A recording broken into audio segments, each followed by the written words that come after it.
Jadi kalau praktisi itu biasanya tinggal mencontohkan seperti apa yang harus kamu buat, lalu kamu buat, nah kemudian baru kamu kerjakan. Saya lebih senang langsung ke praktek, tapi mau ndak mau kamu harus dapat juga teorinya, ya awalnya kan gitu ya. Kemarin kita sudah cerita tentang akuntansi secara umumnya. Kalau kamu kebayang akuntansi itu adalah megang uang, nah itu saya sudah ingatkan juga kemarin kan bahwa tidak, akuntansi untuk orang bagian accounting tidak memegang uang, tapi dia memegang bukti transaksi. Ya, kita memegang bukti transaksi. Mungkin apa hasil kerjanya? Maka di sini saya coba tampilkan di kamu sebenarnya hasil kerja orang akuntansi itu seperti apa, kan gitu ya. Hasil kerjanya orang akuntansi itu seperti apa sih? Nah, di sini saya tunjukkan ke kamu seperti apa hasil kerja orang akuntansi itu. Sebentar. Saya akan cari kasih tahu kamu laporan. Gimana laporan keuangan itu? Ya. Oke.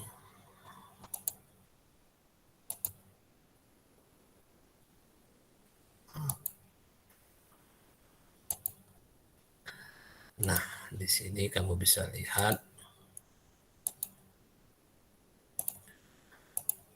Jadi di awal kita kuliah ini, saya mau memperlihatkan kamu, inilah hasil kita nanti kalau kamu jadi orang accounting. Kalau kamu jadi orang accounting, inilah hasilnya. Bukan hasilnya salaman gitu, bukan. Ini laporan keuangan. Ya, covernya. Cover laporan keuangan BCA ya, BCA. Siapa yang nggak kenal BCA di sini? Apa BCA? Panjangan BCA apa?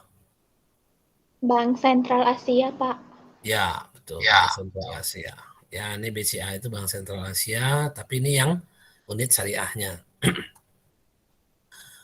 Baik, kurang besar, kita besarkan. Nah, seperti ini pun kurang besar ya.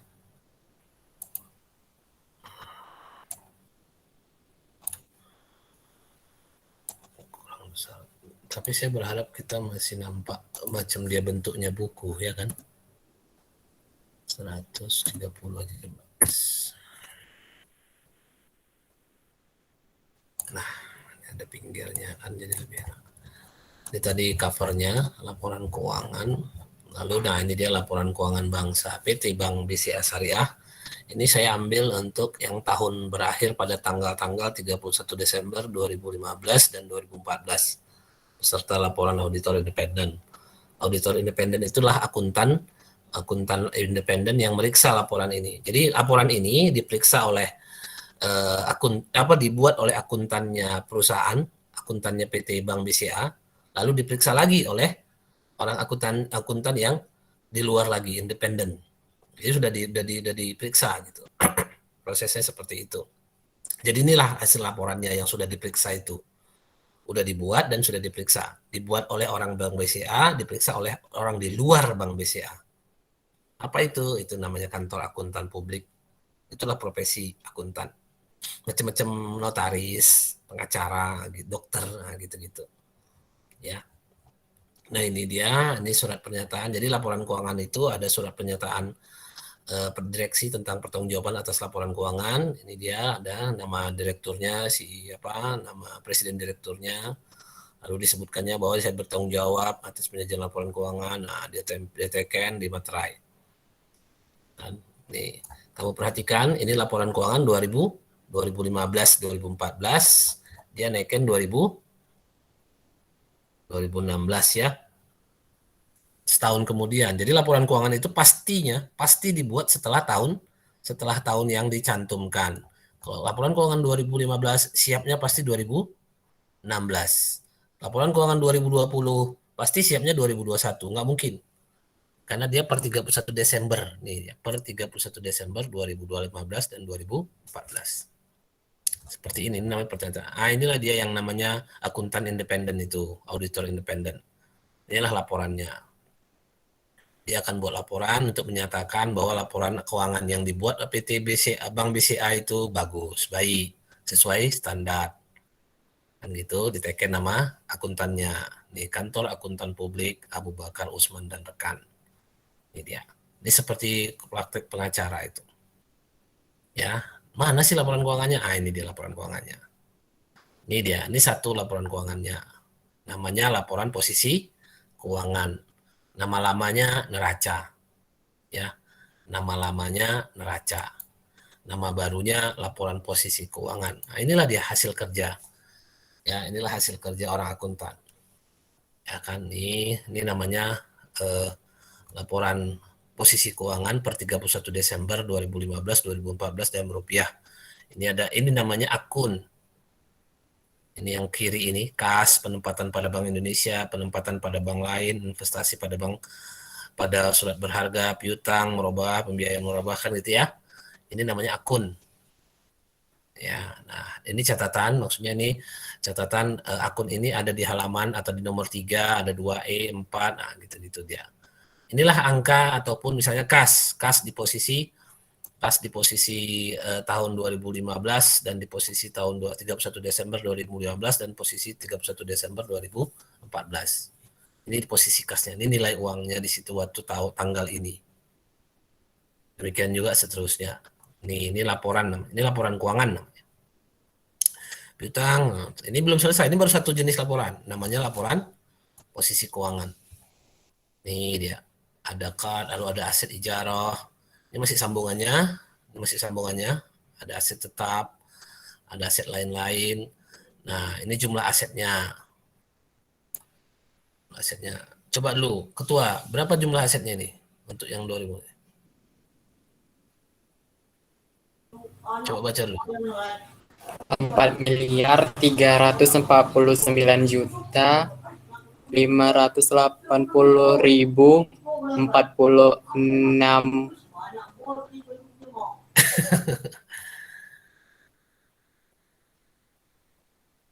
Belum, kurang lah kamu bikinnya. Ini bukan koma, ini titik. Masih ribuan ini. 527 itu ribu ya. 527 itu masih dalam kotak ribuan. Nah, di sini berarti berapa? 4 triliun, Pak. Ya, ini 4 triliun. 4 triliun 349 miliar 580 juta 46.527 rupiah. Nah, ini dia nilai asetnya, nilai hartanya.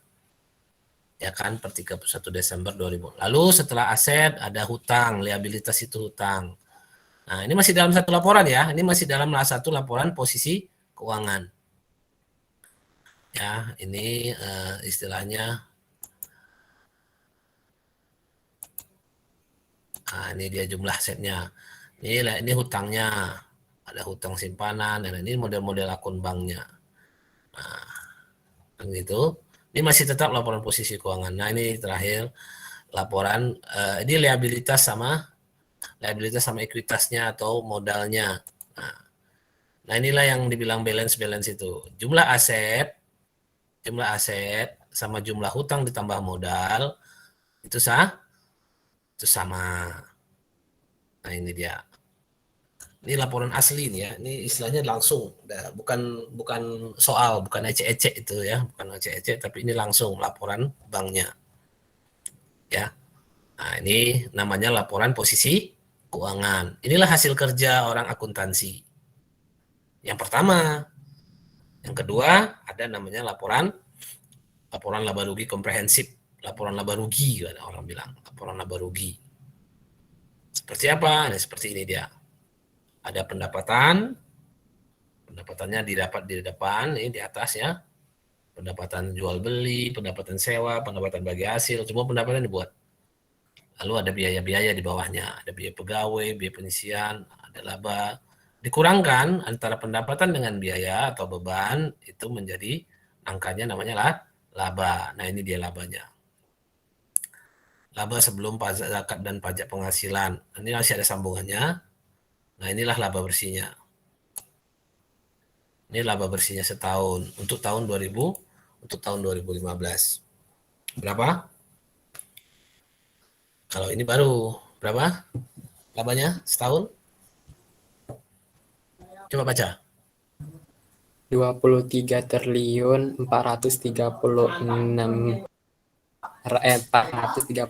juta 23 Miliar, Pak.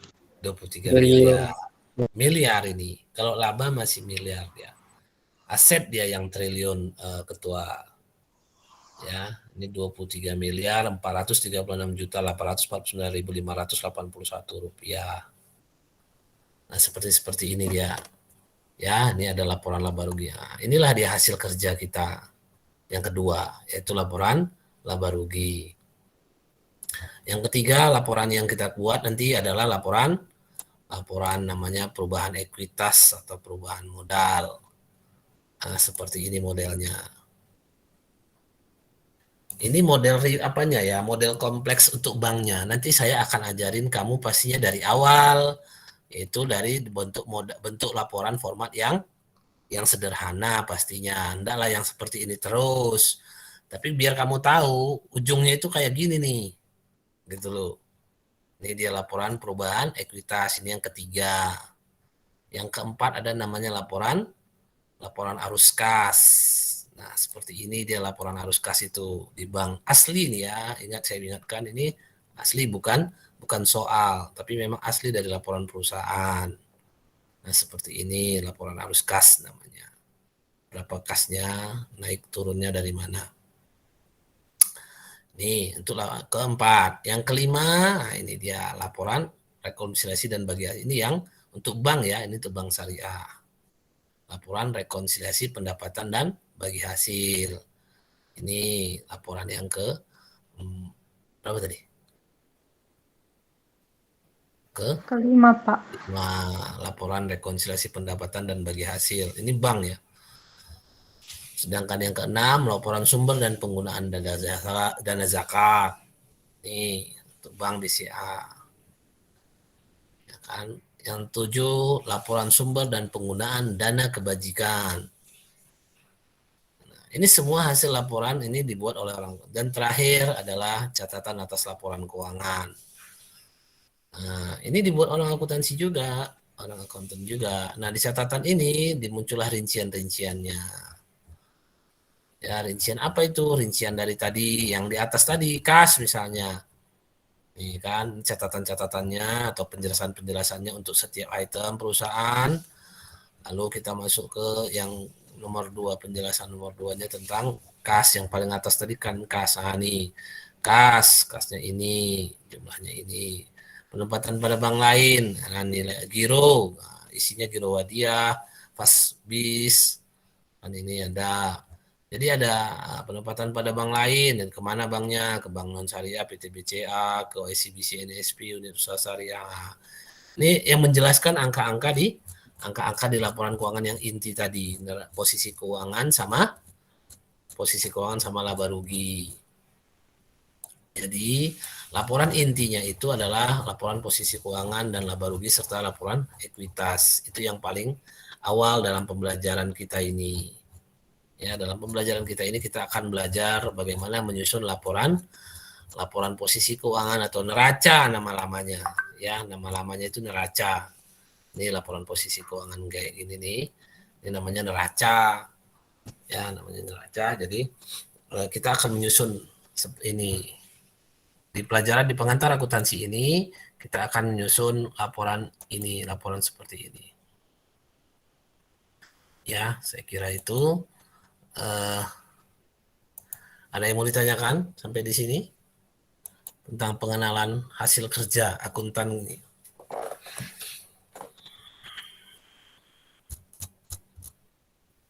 Gimana? Asik kan? Ya kan? Bisa buat seperti ini kita. Tapi tentu nanti kalian pas yang di kuliah itu yang sederhananya. Enggak lah yang seperti ini semua angka-angkanya sampai ribet seperti ini, tidak. Angkanya angka yang sederhana. Formatnya pun masih format sederhana. Kalau ini namanya formatnya format staffel. Staffel itu masih berurutan. Mungkin ada beberapa kamu kenal neraca itu kanan kiri. Ya kan, skontro namanya ada. Nah, inilah dia namanya laporan keuangan. Jadi ingat, tujuan kita adalah, tujuan pembelajaran ini kamu bisa nyusun laporan keuangan ini. Ya, semester ini kamu harus bisa nyusun laporan keuangan ini. Nah, itu targetnya. Kalau masalah kamu nggak bisa, itu kan tentu ada proses pembelajaran. Kamu bisa ulang lagi dan lain sebagainya. Kira-kira sampai di sini ada yang mau ditanyakan?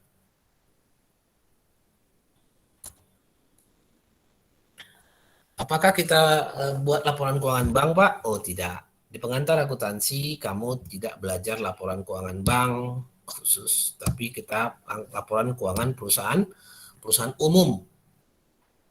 Ya, laporan keuangan yang perusahaan yang umum, yang bukan bank. Tapi ini saya menunjukkan, nah seperti inilah model laporan keuangan itu. Ya, seperti inilah model laporan keuangan itu yang realnya ya, yang realnya. Yang real. Seperti ini. Jadi kalau ada yang mau ditanyakan sekarang, boleh. Apa kira-kira yang jadi bahan pertanyaan yang bisa rasanya mau kamu tanyakan terkait dengan laporan ini? Ada? Ribet? Enggak, gampang ini. Ya kan? Enggak susah, gampang. Saya udah berapa kali nyusun-nyusun kayak gini. Udah banyak lah, pokoknya tak terhitung lagi kalau saya. Tapi yang real ya, bukan yang main-main. Bukan yang untuk soal gitu, enggak. Kita memang yang real, yang memang untuk pertanggungjawaban.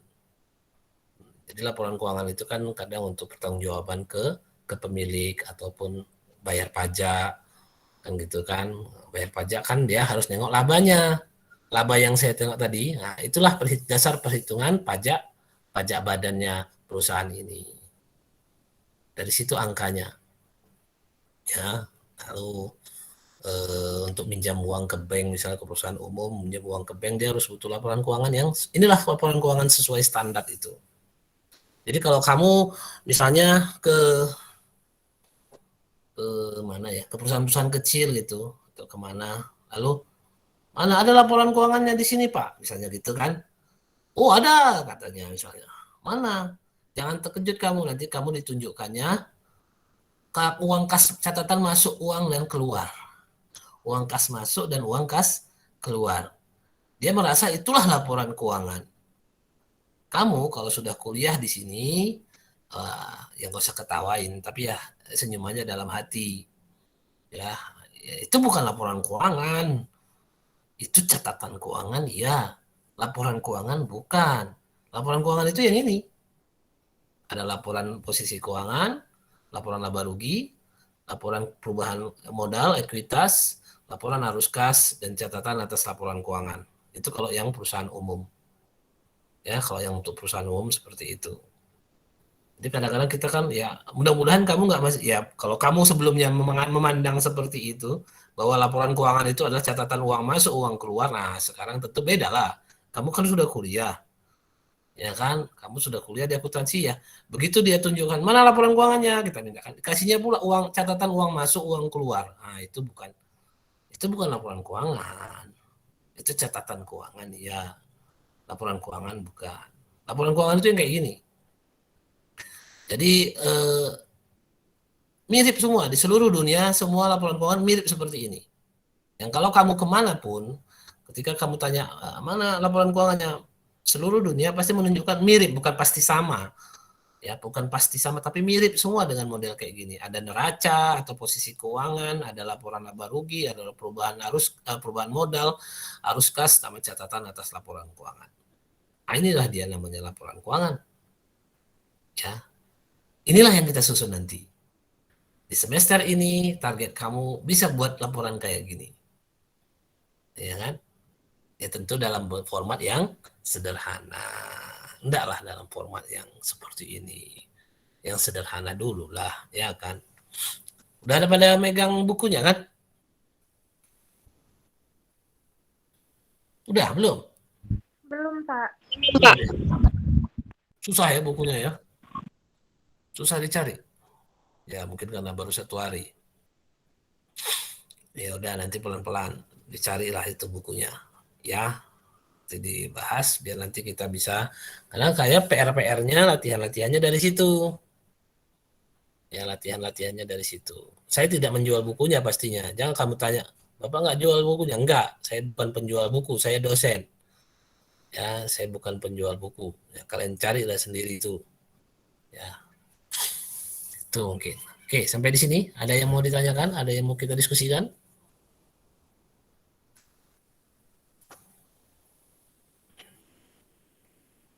Bisa kira-kira buat laporan keuangan?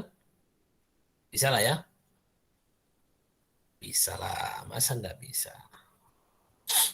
Bisa, nggak susah. Itu nggak kayak gitu aja nya. Ya kan? Cuman itu ada prosesnya. Ya, ada langkah-langkahnya nanti. Inilah yang akan kita pelajari. Ya.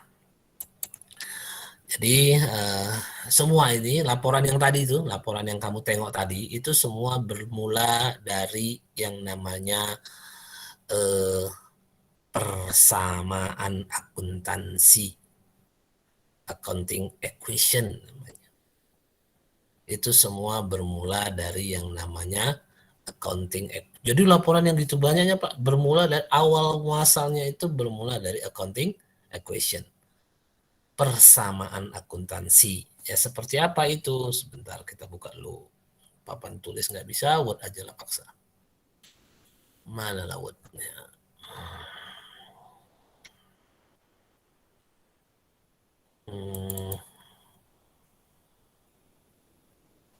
Bentar ya, kita buka dulu Wordnya. Oh, Word yang kemarin ya.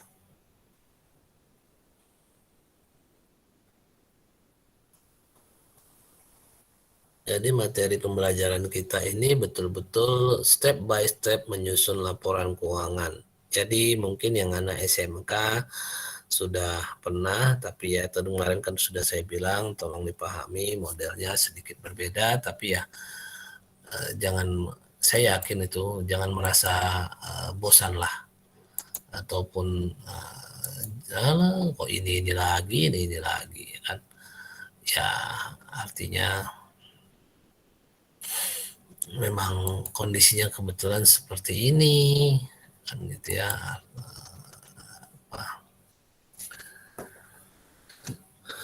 Gimana lagi mau dibilang kan gitu.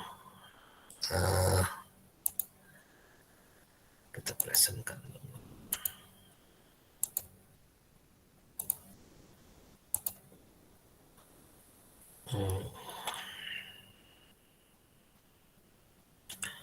Jadi saya bisa menjelaskan di sini semua itu bermula dari once upon a time. Itulah dia. Jadi namanya persamaan akuntansi.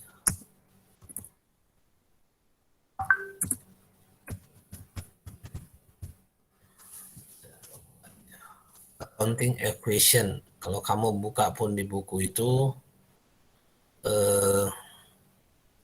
walaupun buka di buku Sumarso itu sudah ada itu persamaan akuntansi bab 3 kayaknya. Ya, bab 3 kayaknya. Kita nggak usah cerita yang di depan-depan lah. Nanti teorinya akan muncul selanjutnya. Jadi yang namanya persamaan akuntansi itu adalah harta sama dengan utang ditambah modal. Inilah persamaan akuntansi yang secara umum ya. Ini untuk orang Amerika sih, untuk accountingnya Amerika secara umum seperti ini kadang. Kalau ada yang bilang begini modelnya, harta dikurang utang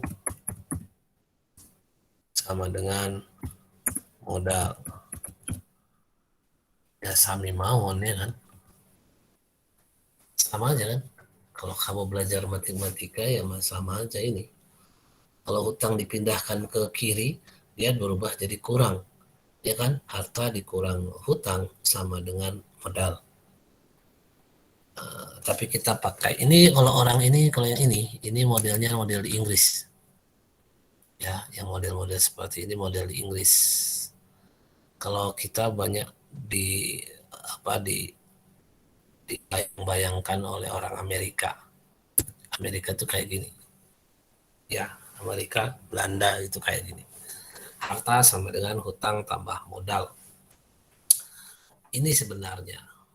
Cuman sekedarnya ini kan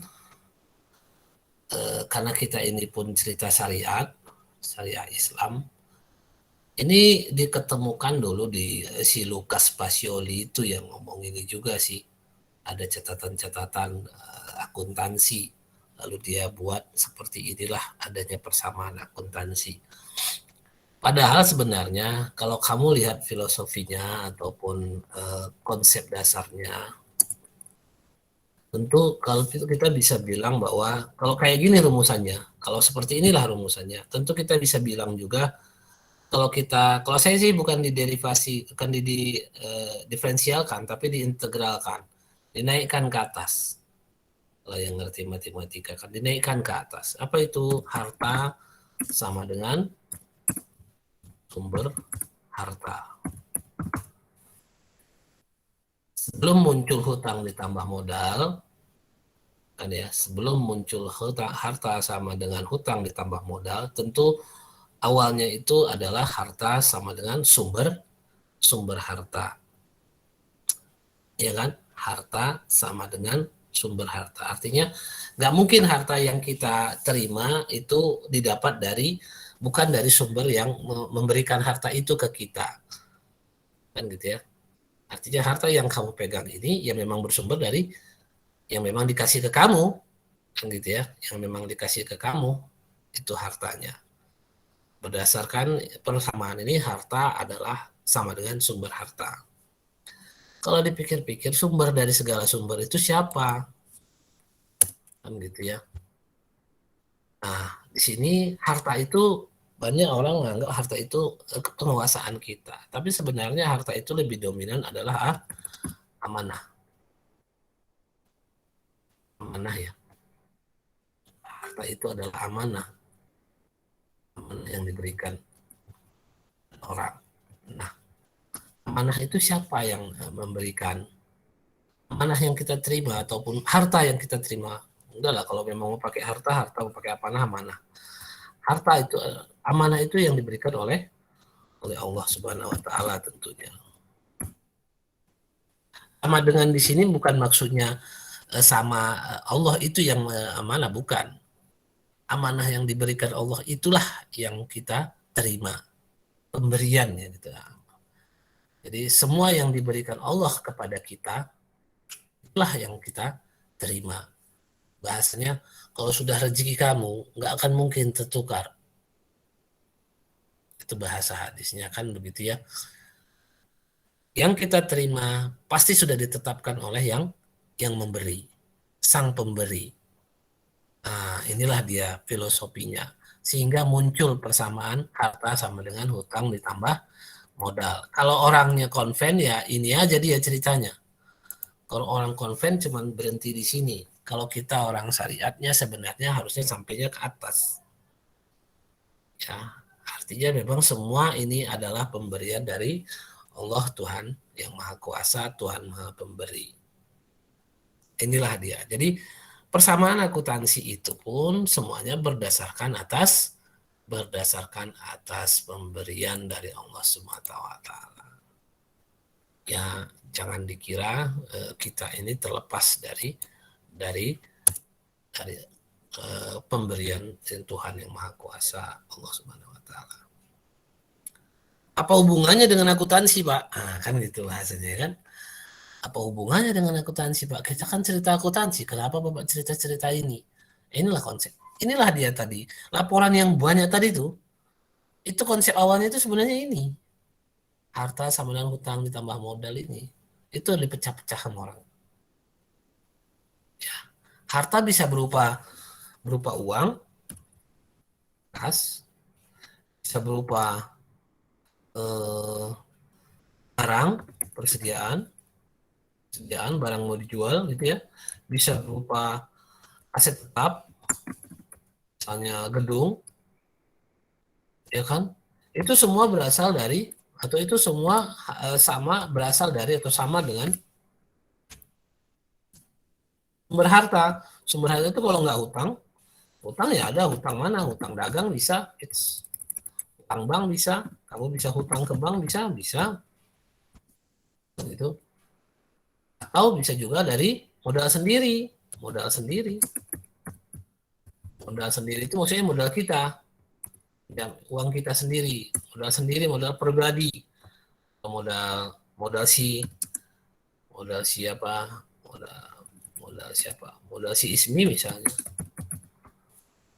kan kembali jadinya.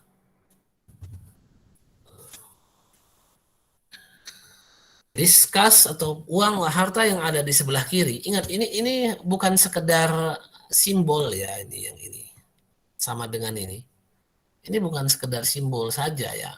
Ini memang pemisah. Ya, dia pemisah, bukan sekedar simbol. Dia memang pemisah. Jadi ada yang di sebelah kiri sama dengan itu bersumber dari semua yang dari sebelah kanan sama dengan. Yang di sebelah kiri sama dengan semuanya bersumber dari yang dari sebelah kanan sama dengan. Ya, ini dia konsep awalnya ini seperti ini. Ya, jangan sampai kalian apanya ini. Ya, tapi inilah dia awalnya. Ya. Kalau kamu membuat laporan keuangan yang kayak tadi, yang laporan posisi keuangan, laporan laba rugi, laporan ekuitas, mulanya dari sini lah.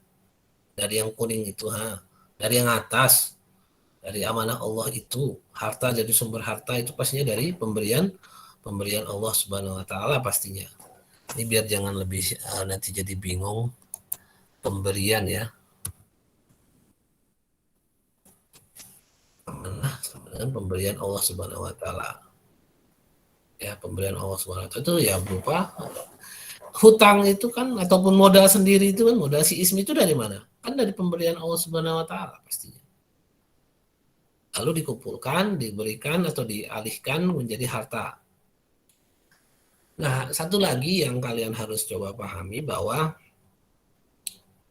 usaha ataupun unit usaha atau bisnis itu adalah satu individu tersendiri.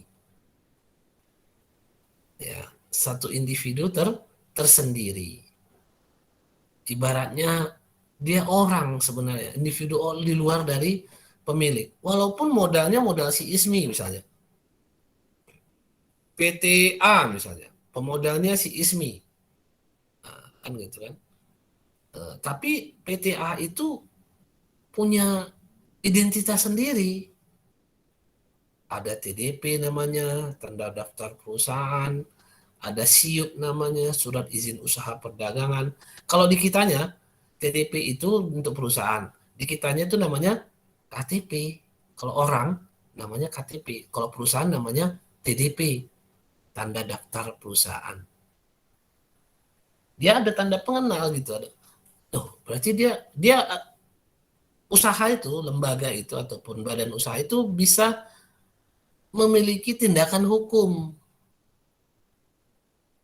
Misalnya bisa memiliki harta, bisa menjual, bisa membeli, bisa mendaftar, bisa pokoknya seperti manusia. Bisnis itu ataupun PT itu atau lembaga itu, mau PT, mau CV, nanti kamu belajar juga di pengantar bisnis ya, mau PT, mau CV, dia berlaku atau bertindak seperti manusia, seperti, ya kan? Jadi dia lembaga itu punya harta sendiri, punya istilahnya dibilang izin-izin sendiri. Jadi PT perusahaan itu bisa menuntut orang lain. Jadi dia bisa melakukan tindakan hukum PT-nya ya, bukan. Tapi yang menggerakkan siapa Pak? Yang menggerakkannya ya pengurusnya lah. Yang menggerakkannya pengurusnya. Tapi secara prinsip dia atas nama lembaga, atas nama perusahaan. Itu yang terkadang mungkin kamu sebagai mahasiswa yang masih baru belum begitu paham ya, belum begitu paham yang namanya individu tersendiri itu. Tapi ya paling tidak inilah namanya kuliah. Kamu mulailah sekarang, ya bacalah buku, ya banyak-banyaklah baca buku. Nah inilah yang namanya persamaan akuntansi tadi. Jadi ada harta, hutang ditambah modal. Coba kita lihat.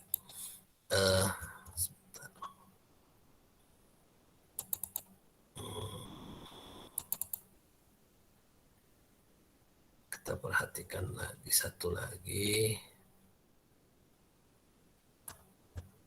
Kalau di bukunya itu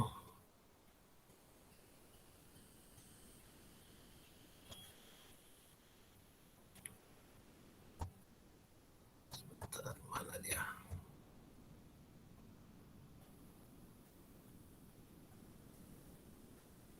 Oh, ini kok enggak ada. Oh.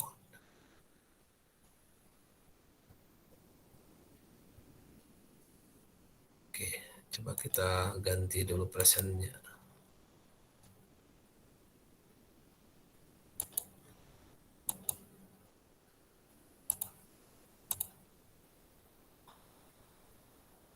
Nah, seperti ini contohnya kan. Ini transaksi usaha. Udah langsung kemari dia. Ya kan? Oh, salah situ. Ini persamaan akuntansi.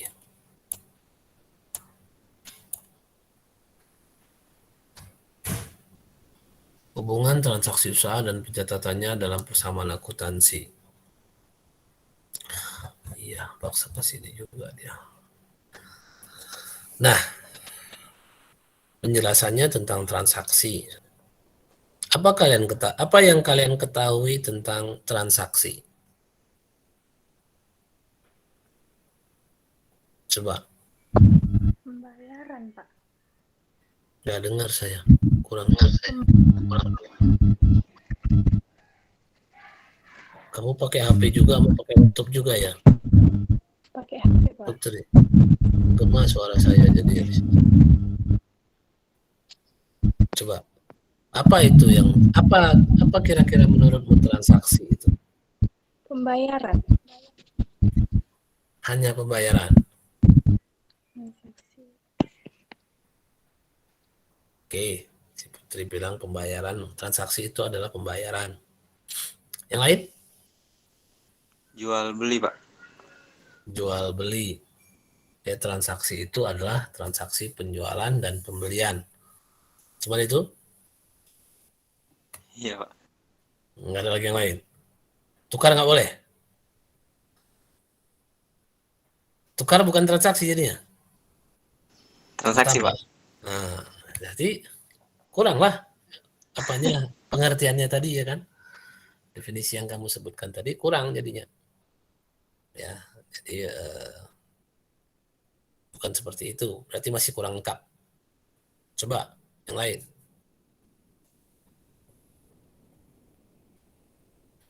Transaksi. Pembayaran, Pak. Udah tadi si Putri kurang. Masa cuma pembayaran?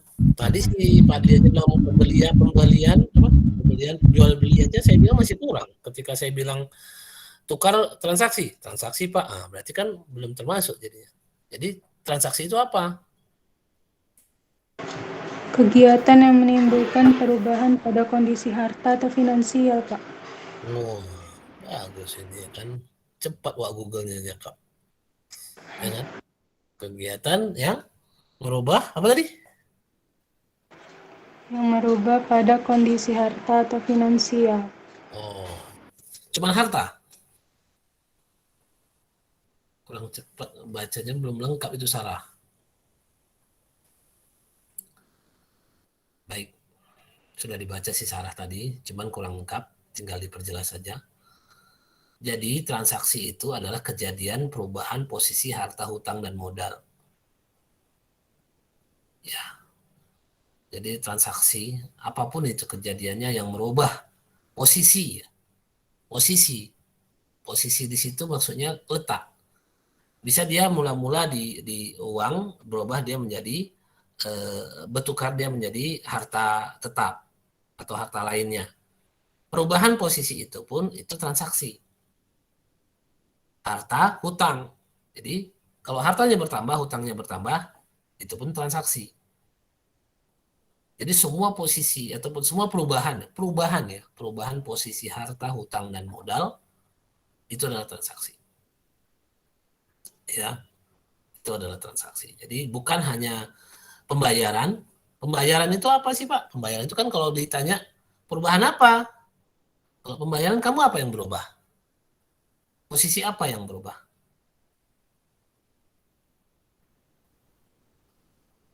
Posisi apa yang berubah? Harta, Pak. Hartanya kenapa? Berkurang Pak. Hartanya berkurang. Hartanya berkurang. Iya kan? Karena dia Posisi membayar. kasnya berkurang, yang dibeli bertambah, Pak. Nah, kan gitu dia. Akan jelas dia si Alika akan jelas dia jawabannya. Uangnya berkurang, adanya pasti bertambah. Apa itu? Pokoknya hartanya lah ya kan. Hartanya itu pasti yang lainnya selain kas bertambah. Kan gitu ya, selain kas pastinya bertambah. Karena dia melakukan pembayaran. Karena dia melakukan pembayaran, makanya uangnya berkurang. Uangnya berkurang, tentu apa yang bertambah? Sebelumnya pasti dia membeli. Membeli apa gitu. Makanya dia melakukan pembayaran. Itu kalau transaksi pembayaran. Ya kan? Kalau transaksi pembelian, sama pembelian juga. Kalau transaksi penjualan uangnya lain. Transaksi penjualan Oh, berkurang. uangnya nambah, tapi ada harta yang berkurang. Harta selain uang ada yang berkurang. Itulah penjualan. Misalnya dia jual rumah, dia jual kereta. Keretanya berkurang kan? Dari 10 keretanya berkurang jadi 9. Oh, kereta kamu 10. Cemana makainya ya kan? Showroom rupanya. Bapaknya jualan kereta bekas. Jadi banyak kereta di depan rumahnya. Ya kan? Jadi tinggal pakai yang mana aja. Jadi berkurang satu, berarti harta yang namanya kereta berkurang, harta yang namanya kas bertambah. Kan gitu jadinya posisinya. Itulah bertransaksi berarti. Kalau transaksi lain Pak, kalau misalnya utang Pak, utang transaksi ya. Utang transaksi. Kalau hutang apa yang bertambah? Kasnya berkurang, utangnya pun berkurang, Pak. Kalau kita itu maksudnya kalau bayar utang, kamu nggak jelas kamu jalannya Alika, ya kan? Kalau bayar utang ya iyalah, utangnya berkurang, kasnya berkurang, itu kan bukan bayar utang. Kalau utangnya ada muncul utang Pak, mau utang nih, nampaknya muka-muka kalian muka-muka ngutang ini kayaknya, ya kan? Jadi kalau misalnya ada utang lah, kita bikin utang, aku mau utang lah, apalah yang berubah posisinya? Harta bertambah. Harta bertambah, Utang pun bertambah, Pak. utang pun bertambah. Ya, utangnya bertambah lah, hartanya bertambah, uangnya bertambah, kan uangnya kan dari utang. Nah itulah pengertian transaksi tadi ya, itulah transaksi. Ada pembelian, ada pembayaran, ada yang utang, macam-macam. Jadi intinya dia adalah kejadian ini ya, kejadian atau situasi yang merubah posisi harta, hutang dan modal. Kenapa kok cerita harta, hutang dan modal Pak? Tadi kan kita sudah cerita persamaan akuntansi. Kita kan tadi sudah cerita persamaan akuntansi. Harta sama dengan hutang ditambah modal. Nah itulah dia. Setiap perubahan posisi di dalam itu, karena kan jenis-jenis harta banyak, jenis-jenis hutang banyak, jenis-jenis modal pun banyak.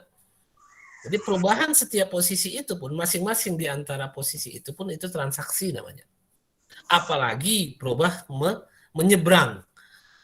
Hutang dengan harta, harta dengan modal.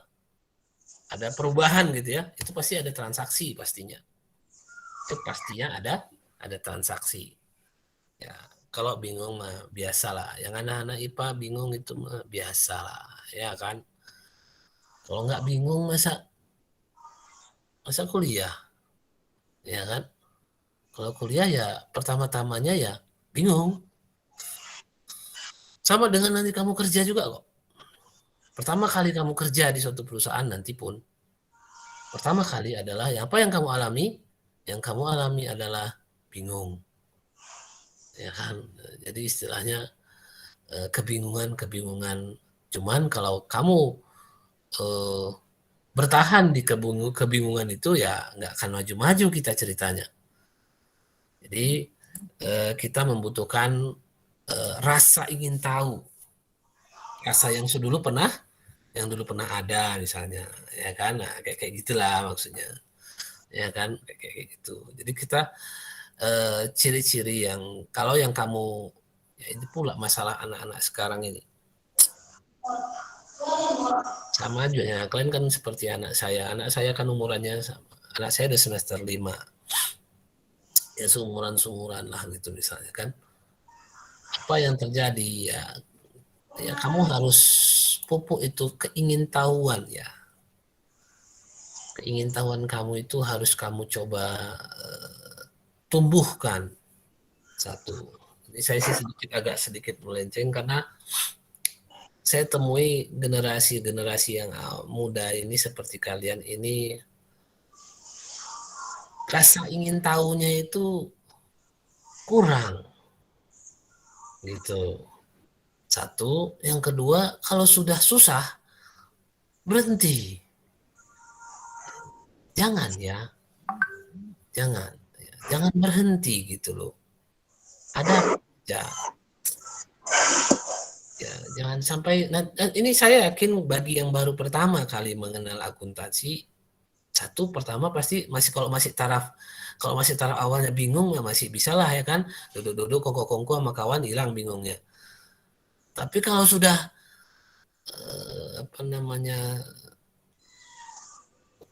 takut gitu, tidak mau, itu yang jadi masalah. Jangan sampai artinya kamu melarikan diri dari masalah. Pasti kemanapun kamu kuliah, ya gini juganya, bingung juganya. Awal-awalnya ya bingung, ya, tapi ya semuanya pasti bisa diatasi dengan belajar, bertanya dan bertanya. Ya, nah kalau kamu misalnya melakukan kesalahan karena kamu tidak tahu itu mah wajar, karena kamu belajar. Nggak ada, jangan ini juga ada satu lagi malu ya, kalian kan malu kan gitu ya. Saya pun heran juga kenapa bisa ada malu di antara kita ini. Satu, saya tidak pernah memandang bodoh seorang mahasiswa ketika bertanya apa yang dia tidak ketahui. Ya, saya tidak ada perasaan sedikit pun. Ya, saya tidak akan ada perasaan sedikit pun mengatakan bodoh atau apa, itu tidak ada. Ya kalau kamu salah ataupun tidak tahu itu mah wajar, makanya kamu kuliah ataupun belajar. Sebenarnya kalau kamu tahu sebenarnya yang namanya bodoh itu kalau udah tahu salah dikerjain. Nah, itulah suatu kebodohan yang hakiki. Seperti juga yang ayat Al-Qur'an tadi kan. Udah tahunya salah, dikerjain juga gitu. Itulah namanya kebodohan. Ya, udah tahu salah, udah tahu bakal menyiksa dia, sudah tahu dia bakal merusak dia, tapi dikerjakannya. Termasuk kadang-kadang kan orang-orang yang narkoba itu ya seperti itu. Ya kan, dia sudah tahu itu menghancurkan badannya, tapi dikerjainnya juga. Itulah kebodohan yang hakiki. Tapi kalau bertanya karena tidak tahu, itu bukan kebodohan, itu keingintahuan namanya. Itu keingintahuannya, silakan saja. Tidak ada pernah sedikit pun saya memandang rendah kalau kamu bertanya terkait dengan ilmu-ilmu ini. Ya, jangan kamu kira nanti malu, nanti dibilang bapak itu pelaku bodoh.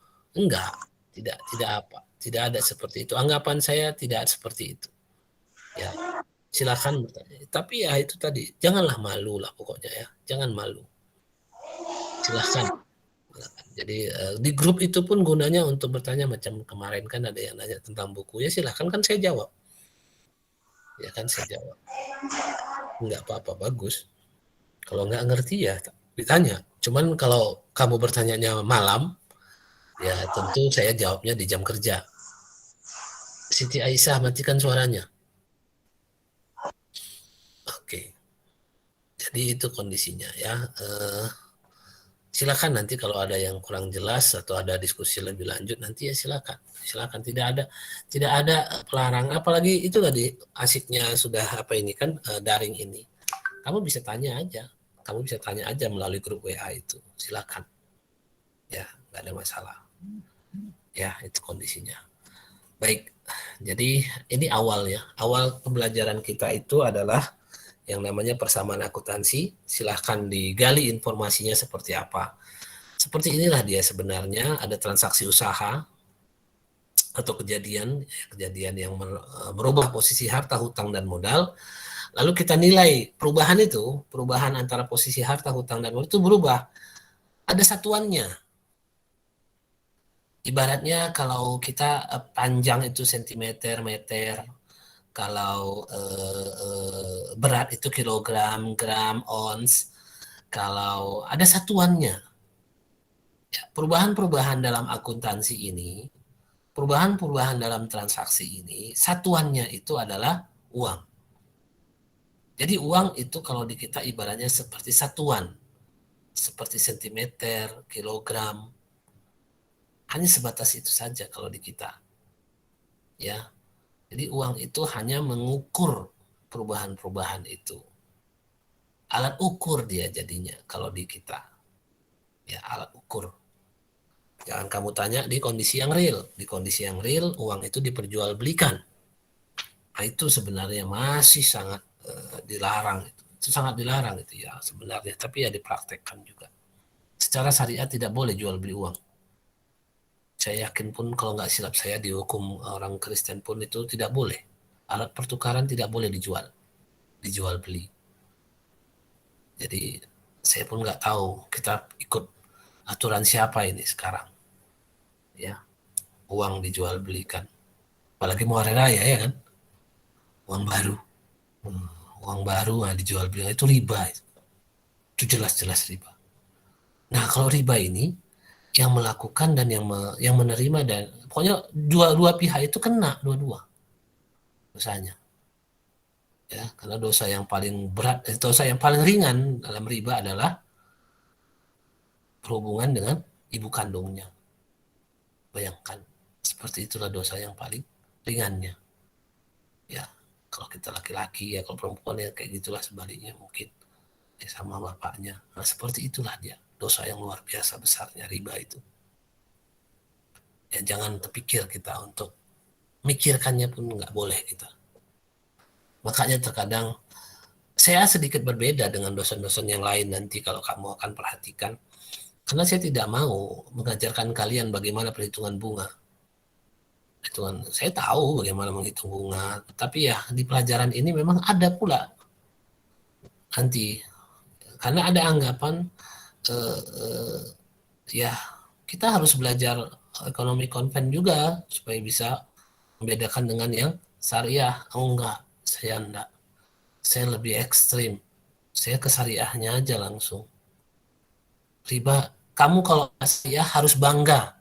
Tidak tahu bagaimana menghitung bunga, Bang. Kamu harus bangga. Ketika saya, kau tahu nih ngitung bunga ini, bunga pinjaman di bank ini? Gak tahu, saya anak syariah, mana tahu saya bang, bunga bang. Nggak tahu saya. Tapi kalau D3 ini keuangan, ya D3 keuangan syariah, bukan D3 keuangan konven. Saya nggak tahu itu gimana gitu. Kamu harus bangga, bukan rendah ya. Bukan malah merendah, bukan malah jadi sesuatu yang negatif, bukan. Malah harus kamu bangga ya. Orang namanya anak syariah, mana tahu lah saya bunga-bunga itu. Tapi kalau kamu tanya saya tahu ya.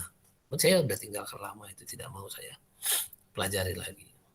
Ya, tidak mau saya ajarkan lagi. Tobat. Gitu kan. Hijrah. Gitu bahasanya. Oke, nah ini dia ada uang sebagai nilai pertukaran, lalu berpengaruh terhadap posisi keuangan. Ini tadi saya bilang harta, hutang, dan modal. Posisi keuangan itu kan harta, hutang, dan modal. Maka kekayaan sama dengan sumber kekayaan, muncullah persamaan akuntansi. Ini ada persamaan akuntansi, kekayaan sama dengan sumber kekayaan. Jadi aktiva sama dengan kewajiban atau hutang ditambah modal. Nah, inilah pelajaran pertama kita, persamaan akuntansi ya. Jadi silahkan digali nanti. Nggak ada hitung-hitungannya Pak, sabarlah. Ini kita cuma sampai jam 14. Satu les ya? Kita cuma sampai 14.45 ya? Iya, Pak. Iya, cuma sampai 14.45 ya. Saya nggak tahu kok bisa jadi sempat. Saya nggak gitu ngerti nih. Oh, maaf Pak, kuota saya habis. Alah. Carilah tempat yang ada wifi. Ya, carilah. Nah, itulah tandanya kamu niat belajar. Ya, carilah ada itu. Kalau memang nggak ada, ya saya pakai ini terus ya. Saya pakai Google Meet terus. Ya. Kalau ada kesempatan saya akan pakai lebih banyak dominan Google Meet-nya ya. Saya akan pakai Google Meet terus karena kita akan praktek. Kita akan belajar langsung, kita akan contohkan soalnya. Ya. Nah, ini dia udah masuk ke persamaan akuntansinya. Coba kita kecilkan dulu. Ini contoh. Jadi contohnya saja.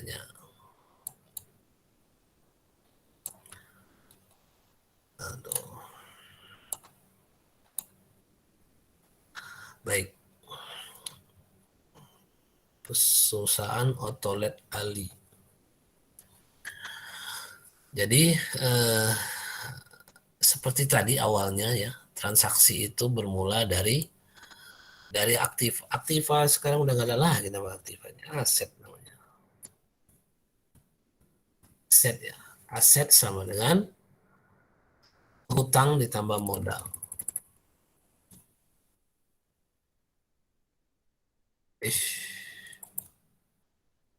Hutang ditambah modal. Ini yang sama dengan tadi yang saya bilang. Ya, yang sama dengan ini tadi. Coba kamu betul-betul lihat. Nah, di sini ada beberapa asetnya itu atau hartanya itu terdiri dari kas, perlengkapan, ada kendaraan, ada hutang. Oh, ini langsung gini ya. Nggak acilan, nggak enak. Kita buat yang lain aja. Kita pindah ke slide yang lain. Yang tadi, kita pindah ke slide yang tadi. Mana dia? Biar kita buat sendiri kasusnya. Nggak usah dari situ. Kalau dari situ kamu jadi bingung nanti ya kan. Oke.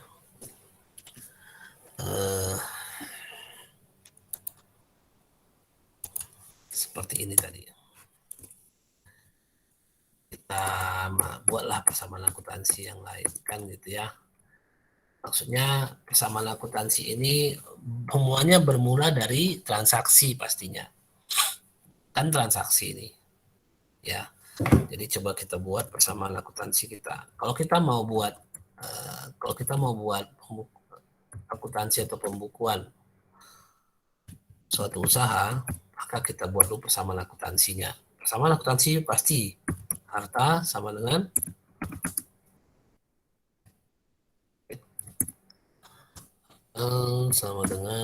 hutang ditambah modal. Ini yang tadi kan. Nah, sekarang kita mau buat usaha apa?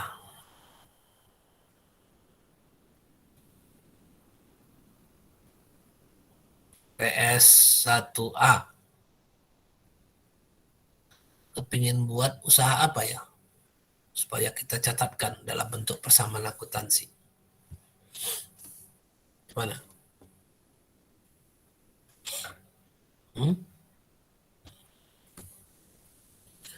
Mau buat usaha apa kita? Coba.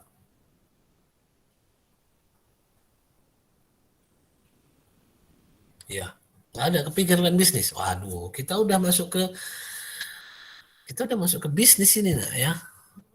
Kamu harusnya langganan koran kontan, udah bukaannya kalau kamu mau buka TV pun ya Indonesia Bisnis Hari Ini. Gitu-gitu kita ceritanya. Sekarang kamu sudah masuk ke dunia bisnis gitu, jadi kamu harus paham yang kayak gitu. Kita mau buat usaha apa kira-kira? PS1A ini. Coffee shop, Pak. Kopi shop, oh kafe maksudnya.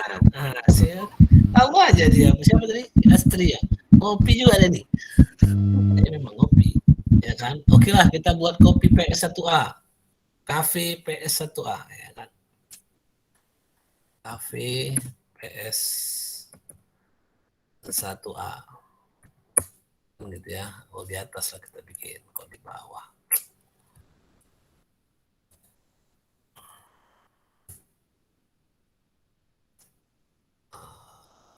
Kafe PS1A. Baik, kita buat persamaan akuntansinya untuk kafe PS1A. Di awal-awal kita mau buat bisnis, tentunya kita secara umum menyetorkan atau mengumpulkan modal, kan gitu ya, modal duluan. Kita kumpulkan sama-sama, setelah kita kumpulkan duitnya, 1.000 satu orang, kita berapa orang jadinya, kan gitu ya, berapa jadinya, jadi terkumpullah PS1A itu terkumpullah uang misalnya 1 juta, 1 juta sedikit ya, 10 juta, 10 juta untuk buat KPPS1A, boleh, boleh. Jadi kita kumpul duit, semua satu kelas, maka adalah transaksi. Transaksi apa namanya? Transaksi setoran modal. Ya, setoran modalnya dari pemegang sahamnya atau dari pemegang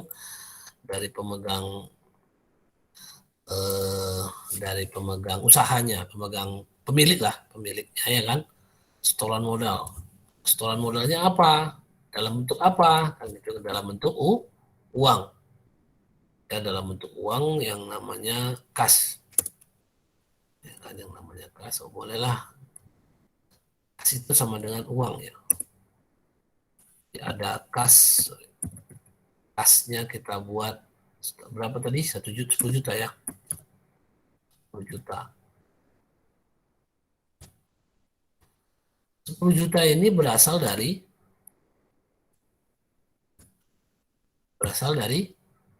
utang. Tidak, ya. Dia berasal dari modal. Modal siapa? Modal kita.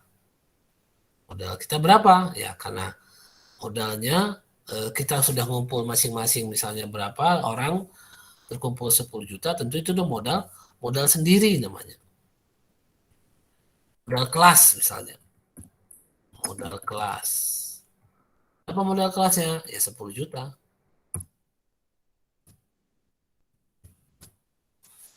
Nah, itu. Jadi tetap lihat persamaannya ketika terjadi transaksi. Ini transaksi nih. Apa transaksinya, Pak? Nih. Ada setoran modal. Nah, jadi gini. Ini mungkin pemahaman yang butuh agak kuat dari kalian. Karena kalian berasal dari awam lah, ya kan, dalam hal akuntansi ataupun ekonomi. Kalau sudah cerita modal di kita ini, ekuitas gitu ya. Ekuitas itu berbeda dengan definisi orang awam tentang modal. Ya. Orang tidak bisa, atau orang awam itu tidak bisa membedakan antara modal secara istilah dengan modal secara fisik. Kan gitu ya. Fisiknya modal apa? Fisiknya modal itu kas, uang. Uang itu harta. Ini di sini dia. Di sebelah sini. Inilah dia fisik uangnya. Ini apa?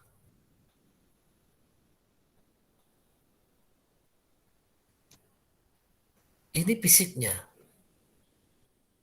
Ini apanya? Kira-kira.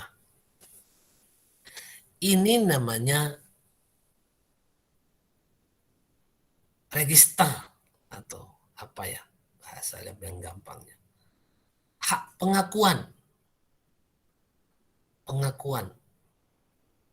Jadi modal ataupun usaha kafe 1A ini, PS 1A ini, itu adalah penguasaan dari modal kelas sebesar 10 juta. Gitu. Jadi ini 10 juta yang di sini, ini fisiknya ini bukan uang. Harta fisiknya ini uang. Yang di sini ini bukan uang ini. Ini pernyataan, surat atau perjanjian, kalau di perusahaan namanya akte. Ya, kalau di perusahaan namanya akte notaris. Surat pengakuan bahwa kelas memiliki penguasaan kepada kafe PS1A. Jadi ini namanya penguasaan. Ya. Jadi modal kelas ini menguasai harta perusahaan yang 110 juta ini. Nah, ini pelan-pelan lah, kamu pelan-pelan. Tapi ini memang butuh. Jadi beda kalau kamu ke pajak misalnya kan. Kalau ke pajak lalu belanja, lalu kamu nawar mau beli buah misalnya, mau beli semangka. Berapa ini Pak? Misalnya kan, ini 15.000. Nggak bisa 10.000. Modalnya pun, kan, dia bilang kan gitu kan. Modalnya pun 10.000 macam mananya kan gitu bahasanya. Jadi bahasa modal di situ berbeda dengan bahasa modal di sini. Ya, bahasa modal yang disebutkan penjualan itu beda. Kalau modal yang disebutkan oleh penjual yang dipajak itu namanya kalau di kita harga pokok. Harga pokok. Ya, harga pokok penjualan. Ya, itu kalau yang disebutkan oleh penjual-penjual yang di pajak-pajak itu. Di kita ada namanya pos harga pokok penjualan, cost of goods sold, bahasa kerennya, COGS. Ya, cost of goods sold, harga pokok penjualan. Itu instrumen perhitungannya beda. Nanti kita akan coba. Ya, kan gitu ya. Tapi untuk orang awamnya namanya modal katanya. Modal pun belum cukup, cemana modal, wah gitulah bahasanya. Tapi sama kita yang disebutkan dia. Nah, modal di sini ini lebih dekat dia ke nilai akte tadi, penguasaan atas usaha. Siapa yang menguasai kafe PS7 1A? Ya tentu kelas 1A. Kenapa? Karena modalnya berasal semua dari modal kelas 1A. Penguasaannya ini. Begitu lihat dari sini komposisinya. Jadi macam tadi, yang pas laporan keuangan tadi yang kita tunjukkan itu. Angka-angkanya itu, angka-angka ini kan cakap ini. Bicara dia angkanya. Ketika modalnya 10 juta, lalu hartanya 10 juta, berarti kan penguasaan usaha ini 100% dikuasai oleh modal kelas. Dengan harta 10 juta. Penguasaannya ini semua nih. Nah, itu bahasanya. Ya, nanti kamu akan bisa nanti ke situ arahnya.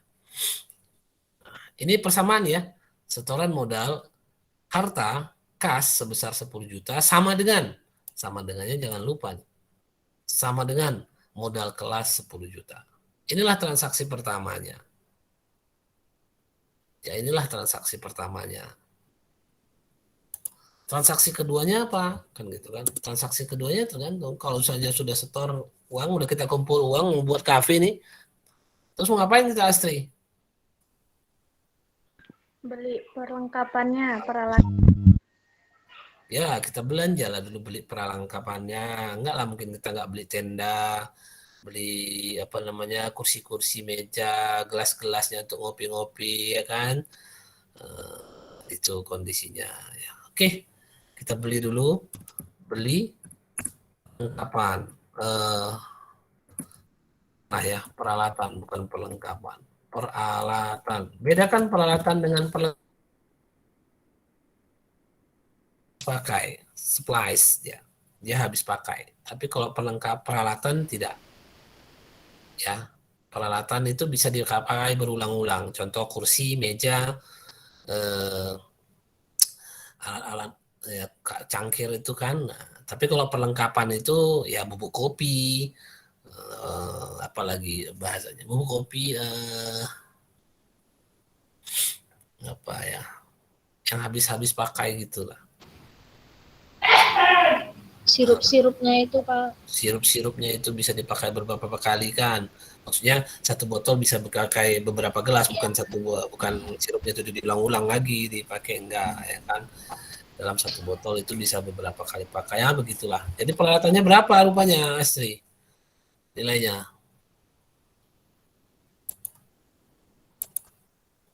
Iya, Astri. Berapa nilainya?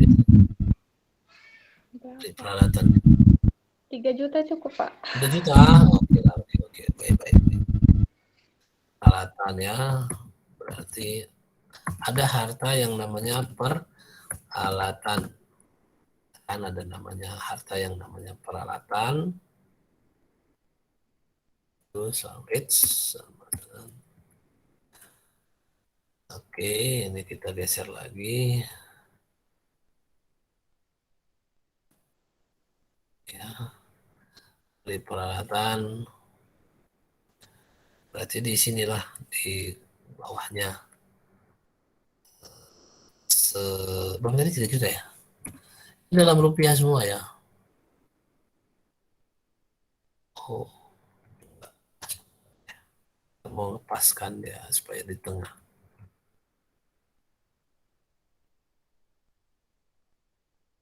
Oke.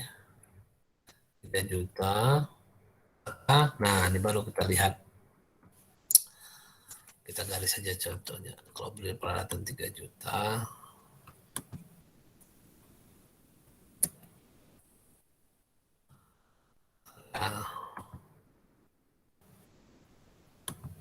Kita bikin gini. Jumlah. Itu berarti di sini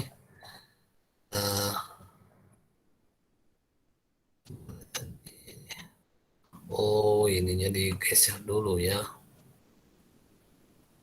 Apalah, sini aja. Sini 10 juta ditambah 3 juta, salah. Ditambah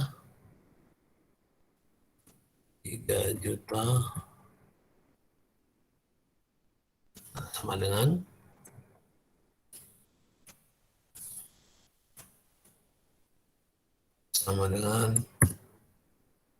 hutangnya nggak ada kebetulan ya kan, hutangnya nggak ada, modalnya yang ada 10.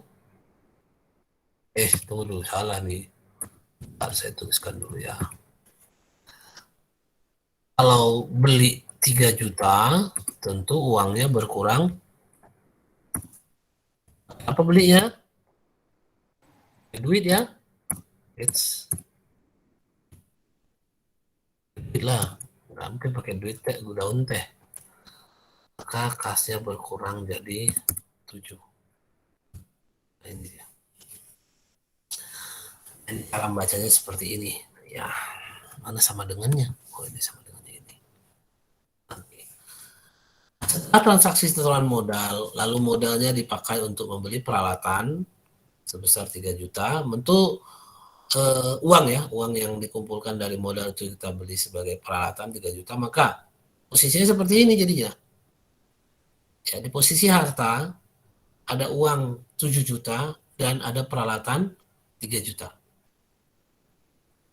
Itu sama dengan sumbernya dari modal kelas tadi 10 juta. Jadi kan kamu bisa lihat di sini. Ini dia balance. Ya kan? Balance namanya. Balance, Pak. Nah, iyalah, seralah balance. Nah, gitulah. Nah, inilah persamaan akuntansi. Dan dia setiap terjadi transaksi apapun itu, posisinya harus balance. Bukan harus, dan memang otomatis pasti balance. Nggak mungkin nggak balance. Ya kan? Nggak mungkin. Itu nggak mungkin. Kalau ada nggak balance, berarti kamu ada salah catat. Ya kan? Pasti balance. Nah, inilah dia contohnya. Ya, ini transaksi pertama kita, nanti kita lanjutkan di pertemuan berikutnya. Saya sip dulu. Ya, PS1A. Kalau udah 47. Waduh, apa kuliah kalian setelah ini? Matematika bisnis, Pak. Apa? Matematika bisnis. Oh, Pak Muslim Marpau. Enggak, Pak. Budiana, Pak. Oh, Dena. Oh, Budiana, Pak. Iya. Ya, PS1A ya. Nanti Bu Diana ya. Ya, bentar ya Bu Diana bilang. Oke, saya kira itu dulu. Jadi silakan dicari bahannya. Bukunya ada nanti. Kita udah di bab 3 sebenarnya kalau di Sumarso tadi. Ya, silakan dicari bahannya.